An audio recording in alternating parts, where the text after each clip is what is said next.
ನಮಸ್ಕಾರ ಎಲ್ಲರಿಗೂ. ಇವತ್ತು ನಾನು ಎಗ್ ಆಮ್ಲೆಟ್ ಮಾಡೋದಕ್ಕೆ ಏನೇನು ಬೇಕು, ಹೇಗೆ ಮಾಡೋದು ಅಂತ ತೋರಿಸ್ಕೊಡ್ತಾ ಇದ್ದೇನೆ. ಮೊದಲಿಗೆ 2 ಎಗ್ ತೊಗೊಂಡಿದ್ದೇನೆ.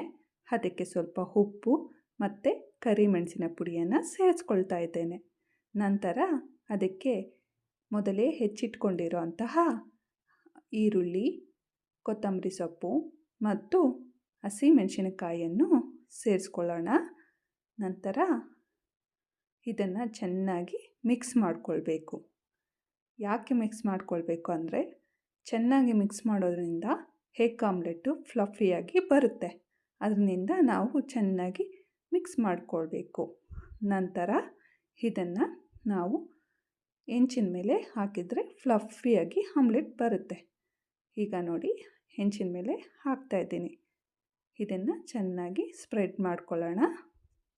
ನಂತರ ಇದನ್ನು ಬೇಯಿಸೋದಕ್ಕೆ ಸ್ವಲ್ಪ ಹೊತ್ತು ಬಿಡೋಣ.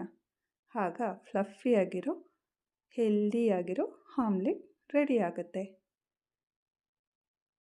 ನೋಡಿ, ಈ ಥರ ಬರುತ್ತೆ. ಚೆನ್ನಾಗಿ ಮಿಕ್ಸ್ ಮಾಡಿದರೆ ಆಮ್ಲೆಟ್ ಈ ಥರ ಬರುತ್ತೆ. ಬ್ರೋಕು ಆಗೋದಿಲ್ಲ. Thank you.